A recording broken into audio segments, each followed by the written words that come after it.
Hi, I'm Dave Bloxam with Beyond Guitars, and welcome to the Beyond Guitars workshop. And today we're way beyond guitars. Now we're on a banjo. Want to bring you through a restoration project that's going on with this guy. This is a banjo that I purchased recently, and today we're going to do an assessment on it. Then we're going to do a kind of a game plan on it, and then later we're going to pull it apart. We're going to take this banjo all apart, repair what needs to be repaired, replace what needs to be replaced, put it all back together, and do a complete setup on this banjo. I started out as a banjo teacher about 17 years ago, and my students here in Northern California had a hard time sometimes finding a good banjo to play. So I had a couple of students actually who showed up with instruments, but we couldn't get started on lessons for a number of weeks. One of them, I did some work on it and got it working nicely, but the other one was just really junk, and I think I told that student to just return it. And then I took it upon myself to start finding good instruments for my students. That's really how I got into this. So can't find that guy that knows banjos or sells banjos, so I became that guy. And I became a banjo and guitar and mandolin and ukulele dealer for another number of years, still am. And but I started out my banjo playing back in '72, but in '76 I got my first really good pro quality banjo, and that was a 1976 Gold Star. And I've really enjoyed these banjos for so long. When I got into the banjo business, I basically just started looking around at used instruments and found a used Gold Star banjo from the '70s for sale at a guitar show over in Marin County at the fairgrounds over there. So I actually paid more for it than I should have, but that was the first one I got, and it was in really bad shape. So it was actually very good for me to get a banjo that needed so much work because I got to do everything on that. It was a really good kind of a throw yourself right into the fire. And but that worked out well, and I've just improved my skill over the years. I've restored about 20 vintage Gold Stars now, and so I've had a lot of practice at them, at not just playing but restoring. And I've repaired and restored other instruments too, guitars and mandolins and so forth, and banjos of all different types and makes too. I've restored Huber banjos and Deering banjos and neckvilles and really all types. But the Gold Stars are the ones I go to when I'm looking for one to restore and remarket. These instruments are really, really high quality. In fact, when they were made back in the '70s, they were becoming very well known for being better than the Gibson Mastertones of their time. And in fact, I'd stretch that time out for another couple decades because these were really, really high quality, still are. But you know, they've got some time behind them now, and most of these now are 40 or more years old. So they need a little help here now and then. This customer, or I guess I was the customer in this case, this seller that owned this banjo for many years, contacted me because I had some articles on vintage Gold Stars on my website, beyondguitars.com. And so he contacted me wondering if I'd be interested in buying it. And I was, but when I found out he lived in Guam, I was a little leery about it because of the salt air. Guam's a American territory out in the middle of the Pacific, about 1,500 miles south of Japan. And it's just an island. And I was just knowing it was Guam, I was a little afraid, I guess, of it being really corroded from salt air. And I've seen some really corroded banjos, believe me. And when they get like that, the metal's really deeply pitted. But so I said, sure, come on, send me some pictures. And, you know, the pictures looked really good. And we struck a deal. And I told him how to pack the banjo. That's another video I want to make, how to pack a banjo for transport. They have kind of special needs. But anyway, we made a deal. The banjo arrived in great shape. And I was even more happy with it after it came because it was it just looked better than I thought it probably would. But yeah, it's a really great banjo. And the Gold Stars are fantastic instruments.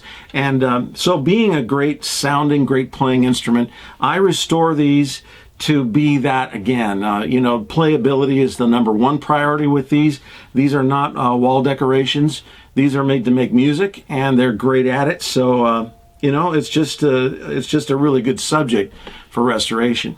So I keep my eyes out open for these. This is a flat top. This is a GF 100W, and the W stands for the wreath inlay pattern that's on this. That's a traditional Gibson inlay pattern, and the gold stars were made with 3 different traditional Gibson inlay patterns, the wreath and the hearts and flowers, and the third one is called the Flying Eagle. And my first banjo was a Flying Eagle, but they're all really attractive, and so I'm not partial, but yeah, we're going to get into this evaluation here, see what it needs, and then we're going to discuss what it's going to take to get it restored again. But again, my first priority is playability. My second priority would be both appearance and authenticity. But really, if it needs a part, I will replace a part, because you know, it needs to be a great player. That's really where I come from. So anyway, we're going to take you through the setup and everything on this. I'm going to have what I think will be a 4-part series, so we'll see how that works out. Maybe 5, but we'll know when we're done. Okay, so we're going to get going on the evaluation on this banjo. We'll get right into it. Okay, so here we are. I'm going to use a paintbrush as a pointer. Can't really hurt anything with that. So the first thing I notice about this this banjo, by the way, these are a copy of the Gibson Mastertone banjos, and those are still considered kind of the king of the hill for bluegrass. There are some other designs that are really respectable too. There's a wedge fit banjo out there that's known as the Stelling, really high quality instrument. And we've got kind of the newcomer, I guess, since the 1980s, I think. Neckville banjos, they're a little different, but they also do make a Mastertone style banjo. So everything we do here is going to look just like a Gibson Mastertone from the 1930s. These banjos were made to be a very exacting copy of a pre-war RB75 Gibson. So really everything down to even the block that on the original Gibsons actually say Mastertone on them, but on the Gold Stars it's blank. But these Japanese-made instruments are really, really high quality, so very respectable. First thing I notice on this banjo is that the tailpiece is not the original. This is a Kirshner-style tailpiece, which are also very respectable, but it's not correct. And the second thing about it is that it has a little different tonal quality than the original. Now, the seller of this banjo had the original tailpiece for this banjo. This is called a Presto, and the Presto tailpiece is a little lighter weight. It has the cover, which adds a little bit just to the overall weight, but the part that holds the strings is a thinner stamped piece of sheet metal than the Kirshner. This is a really thicker piece of brass, much heavier, more massive hunk of brass there than you find with the Presto. And you might think, well, like anything that's utilitarian, heavier is better, but actually the lighter weight tailpiece gives a banjo a higher decay, or a higher rate of decay in the sound, so the sound drops away really fast, which to me makes a really good sounding, fast picking banjo, because the notes that you picked 2 seconds ago are gone, and you know, you've got this constant flow of new notes coming in, and it's good to hear them just really crisp and then go away and the new ones come. So I don't know if you what I mean, but the sustain, a greater sustain, some people like it. Not my favorite. If you've ever played a piano with the sustain pedal down, the whole piano begins to just roar, because all the strings are sustaining sound, and so what you're playing at the moment gets lost in this storm of acoustic noise. This is nowhere near close to the sustain that that piano demo idea gives you, but anyway, these are not original. I have the original factory tailpiece, so this is going to go back on. It's in great condition. So that's the first thing I noticed. The armrest is a bit worn. You can see here that the nickel plate has worn off on the edge. It's really common. My everyday player has you know, a lot more missing nickel than this, but these are still available. Saga Musical Instruments, who made this banjo, still provides these. They're exactly the same today as they were then. And so I have a couple of these. I'm going to throw a new one on just to get all the bright work to look even and good. So that's going to be replaced. And let's see, the rest, as I say, looks really good. The little bit of tarnish on it is completely normal. No pitting anywhere on this banjo. So my fears about pitting were completely amiss. I was anticipating a problem that didn't exist. I'm going to start now at the other end to do an assessment here. The headstock looks really good on this. I'm going to zoom in a little bit here, and got to refocus, obviously. All right, there we go. So the headstock is in great shape. The inlays are tight, and the finish is nice and solid. I don't feel any chips in it at all. The previous owner, for some reason, had this screw missing in the truss rod cover, and the one that's there is wrong anyway, so we're going to replace both of those. I've got those, so no problem at all. I can't tell from looking at it the condition or the status of the truss rod. I just have to get in there and turn it a little bit, but I can tell you right now, it's really hard to show you on camera, but the neck is dead straight on this banjo, absolutely straight. And that's actually the first thing I look for when you want to buy a banjo. Make sure the neck is not twisted. And what I do is I start down here at the other end, and I sight down with my face down here, and I look straight up the neck. And I know a lot of people will say, oh, you can't tell by looking down it, but I do it anyway. And I use the first or the last fret here as kind of my guide, and then in the distance I can see the nut sticking above it, and they should be parallel, and that is that not one of them isn't sticking up at an angle, that they both look about even when I bring them right up to each other, and they do. So there's no twist in the neck, so twisting is not here, and it's just absolutely dead straight. Now if you see an instrument, even a guitar, any stringed instrument with a little bit of a dip in the middle, and that is from about the 5th to the 8th fret, that's okay. That's called positive relief, and that's a little bit of a bow in it this way.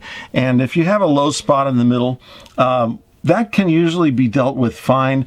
Truss rod adjustment would usually bring that straight again, but some people really do like having a little bit of positive relief in the neck. So I like to see them when they're straight, or maybe with a little bit of a dip in the middle, not much. But if you have the opposite, and that is where it's crowned in the middle, and we have a high spot here, that's really bad. And there are ways to try and mitigate that, but it may mean taking the fretboard off. And also a positive relief on a neck is usually means that it's unplayable if it's bad enough. So I would say any positive relief is a dead sign that you should not purchase that instrument. Just move on and find something that has either straight or a little bit of a negative. Which one am I saying? Negative relief. Positive relief would be bowed up at the ends and down in the middle, and negative would be sway back, where it's kind of bending back. So whatever I said, that's what I mean. You don't want to see it high in the middle. So we are going to take another close look here. I want to show you the frets because we do have a little bit of an issue here, and this is something that you always want to look for. Now, two things about the fretboard and the frets. The frets have a little bit of wear, and if you can see it, maybe I can angle the light so you can see the frets. Number 2 in particular, there are 4 divots in the fret here. Number 1 has them. Number 3 also has them. I can see them in number 4, and even a little bit of flat spotting in number 5, but I think a crown will do, a crowning file will take care of that. But I'll reassess that. But what I want to do is replace the first 4 frets, maybe number 5, probably not. And I'll tell you why. These actually can be restored just by filing them down, right? To get the surface down to the lowest point, which now would be the bottom of one of these divots. So we'd be taking quite a bit of metal off. And the problem with that too is kind of twofold. These frets are actually pretty easy to replace, But the other problem is once you've lowered a fret, you need to level it again. So all the frets will need to be filed down to the lowest level to make them play right. So it's really not a great idea here. I'm in a restoration project here, not a project where I want to get by till Friday or something like that, you know. So I want to go ahead and just replace these, and that will save a lot of filing on the rest of the frets. So that'll keep a lot of good life left in these. The nickel silver is not as hard as the steel strings, which also get replaced now and then, right? So you get new strings and a whole new advantage over the frets, and eventually they wear down. That's just a sign of age and playing. But I will say that because the wear is in this region, the player of this instrument really stayed in this open chord, cowboy chord kind of area, and didn't move up the neck much. I don't see any wear on any of these frets. So we're just kind of confined to this area. And the nice thing too, what you want to look for in a used instrument is divots in the wood. Now this banjo came to me with no strings on it. I haven't done anything to it. I'm not sure why he removed the strings, but they're gone. So no wear in the fretboard. It's really, really in fine condition. So really a wonderful fretboard. We're going to replace those, dress them up, polish them up, and oil the board, and we'll be in good shape. The tuners themselves are really a pretty good quality. The old Gold Stars had very good quality tuners. I wouldn't say the best on earth, but you know, they hold their own, and they do really well, especially now that they're 45 or 40 whatever years old. These tuners, I have no problem replacing tuners. My first priority is to get this as a playing as good as it can, and that means the tuners have to be good. So I have a drawer of Gold Star tuners here that I've rejected, but so I have no problem with that. I'll put some brand new tuners on it if it needed them. But these are very smooth. They're great. They feel really, really good, and there's no play in the shafts. So I think these will string up nicely. Of course, the fifth string tuner is a little bit different, but it's a really different design. These are planetaries and this is not. So these inherently have a little more play in them, but it feels very smooth. So we're going to string it up and make sure that they are holding tune, and I expect them to be just fine. I'll check the knobs, see if any are cracked. I've got new knobs. I can replace these easily also. But we'll take them out. We will clean them up and do all of that. Now on to what this banjo really has a problem with. Oh, the finish on this is really in very good condition. A little bit of polish will do great on this, and that's going to lead me. I'm going to talk about that in the next problem I have. Really, the biggest problem with this banjo is coming up, and the finish on the Resonator is in good shape. It has a couple of little scratches from buckles, but nothing through the finish. There's a couple of little spots. I can do some drop fill and polish this out and make it look like brand new. So no problems there at all. Like I say, I restored about 20 of these, so I really know what I'm up against. But this is the biggest problem. I'm going to do a little zoom here on that. And you can see here on the side of the binding that I have a hole here, and a hole here, and a hole here. And this is very common with banjos of all types from the 70s and 80s because of the fifth string capoing problem. And so if you don't know what I'm talking about, real quick here, want to show you kind of an invention that was made back in the 70s. A lot of geniuses have put their mind to this problem. The 5-string banjo has 4 strings that go all the way down to the primary nut, and if I was to put Imagine strings on it, I'm not sure why he took them off, but this capo would capo 4 strings, and that would bring us from, say, G tuning up to A tuning, 2 half steps, and we're in A except for the 5th string. Now the 5th string starts here at the 5th fret. So it's unaffected by the main capo, and that leaves us with a problem, how to capo 1 string 2 frets up like we did with the other strings. and that would put us on the 7th. There's a remedy for that today that's more popular than this, but really this is a pretty elegant solution. Some geniuses really put their minds to it. Rick Shub and Dave Kuntz, partners, invented this. This is the Shub capo, and this is why there are holes in the side of the neck. There are 3 holes in this rail, and that's this too also was not on the banjo when I got it, but I know it was at one time because it's got the holes. So let's say we want to go to, I'll hold it here instead of screwing it back in. We want to go 2 frets up to number 7. So this is how you would play it normally with no capo. And that's sitting there like that all the time. And then we want to tune it up to A. So I would turn this knob until you can see the rocker came down, and it would, imagine a 5th string under it, and it would capo that 1 string. So that's a really nice design because you can move it to any fret. I mean, on this, you could go all the way up to the 13th, maybe the 14th fret. I'm not sure who wants to play up there, but they do actually make a shorter one too, because most players aren't going to be using it up there. But, that was, they had their time. I don't really encourage anyone to put these on. Even though they have a lot of benefits, they're also an additional obstacle to your hands when you're playing. And sometimes they scoot around when you don't want them to. And now you've got an obstacle that's in an unpredictable place.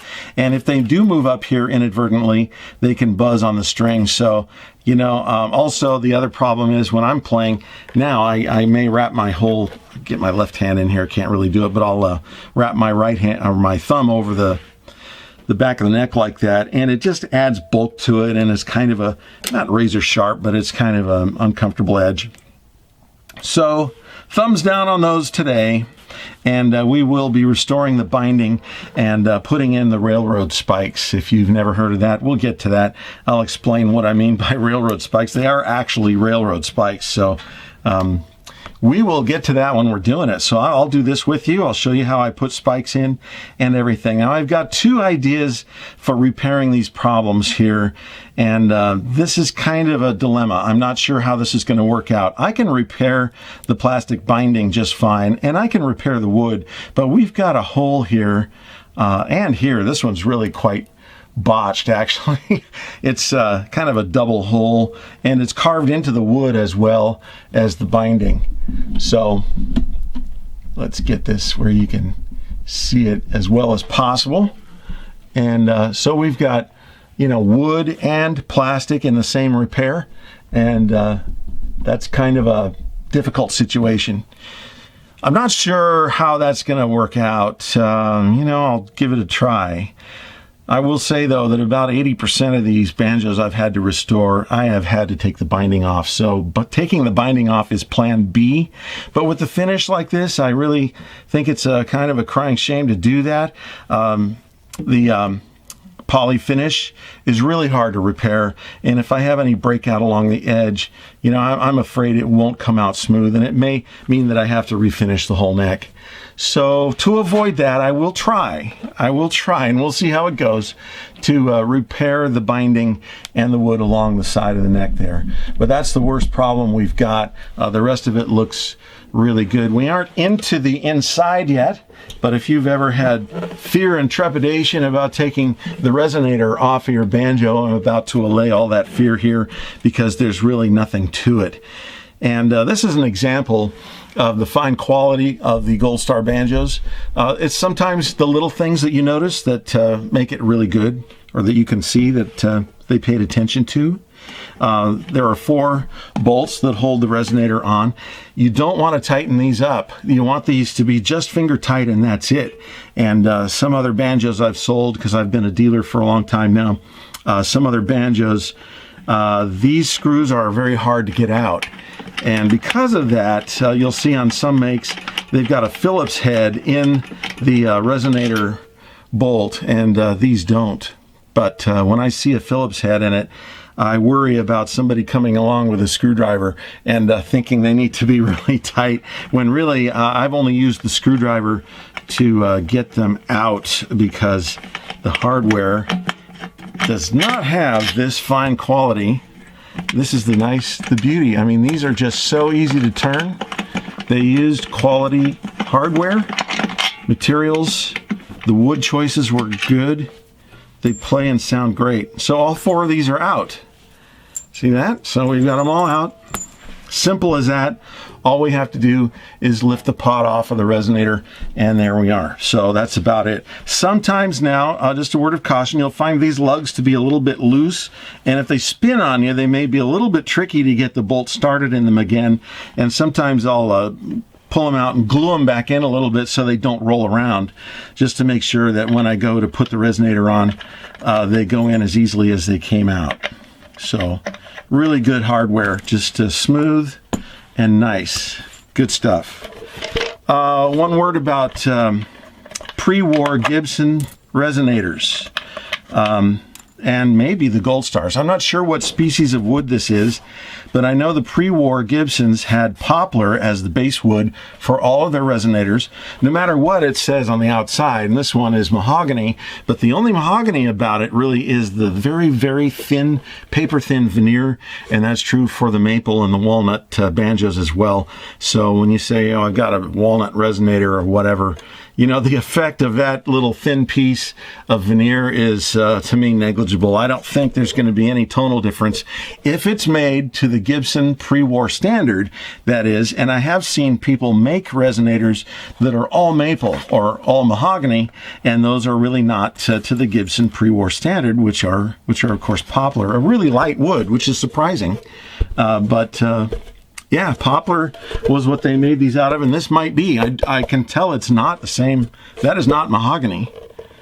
So, you know, I guess I could do a DNA test on it, but I don't know, you know, how to recognize if it's poplar or not. So I don't, the jury's out on that little issue. Inside, looking good, you know, no corrosion in here. Even the back of the flange is nice and clean. So seeing it like that is really encouraging. And if you're looking at buying an instrument, seeing less corrosion, if the little screws turn easily, you know, it's a good quality instrument. The rim looks great. Got no issues here. And I've got a coordinator rod here that I took out of another banjo, and I tell you, I have no qualms about replacing these if needed. And I don't know if you can tell on camera here, but the corrosion on these, and somebody's put pliers on this one. It's all chewed up and there's corrosion on it. You know, when they get like this, I like to replace them because I'm doing a restoration. But you can see these coordinator rods are in great condition. So very happy with that. And yeah, we'll keep them. I'm going to take them out, of course, and then we'll do all the restoration work on the neck and cleaning everything up. The tone ring, by the way, is right here. You can see just the edge of the tone ring, and that will come out. I've got another Gold Star. It's a G11 archtop banjo that's kind of in the middle of things, and that has the tone ring out. So when I get this banjo apart soon, I'll bring the other tone ring out here, and I'll show you what the difference between the flat top banjo, like this is between that and the tone ring in the arch top. So we'll just show you right out front here, side by side, exactly what the difference between an arch top and a flat top is, and we'll talk about that. And then we'll do the setup and everything. So, gonna put this all back together, and you may be wondering why, but if you remember, I think I said it. I want to hear this banjo. I thought it anyway. And I can't hear the banjo if I take it apart. So, what I'm going to do is put it all I have to do is put the resonator back on. I'm going to string it up and play it. I want to hear this banjo. That may reveal some problems. I don't think so. But I always like to hear them so I know what I'm up against. And so that'll be fine. And that will be next time. So I'm going to finish putting this on, and then we're going to finish here with a conclusion and talk about what's coming up next. Oh, one last thing. Yeah, the previous owner had put a new head. You'll notice it's a nice clean white Remo Weather King on there. The Remo Weather King is a great banjo head. It's kind of the industry standard. They were the first ones that came out as a synthetic head, and the bluegrass banjo players really like the Remos, and there are other brands made. There's Ludwig, and there's I think Stu Mac has, or they did anyway, a 5-star. So those are fine, but you know, the Remo also makes different types of heads now too for other kinds of banjos. But for these Master Tones and Master Tone clones, the Weather King is still really king, honestly.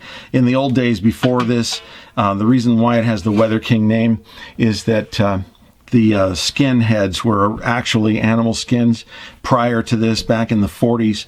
And in fact, banjos developed one step further after the Master Tone, and that was the top tension, because the animal skins, they sag when they get in humid air, and they dry out and can possibly split and burst when they get too dry. So they're a constant pain in the neck, having to adjust, and you have to take the resonator off to do all that until the top tension banjo, and they have bolts across the top, and you can do those from the outside, so they're called top tension, but heavy banjos. That extra hardware is really, you know, they're heavy enough. So once the Weather King came out, and that's why they're called Weather King, because they're impervious to weather and humidity changes.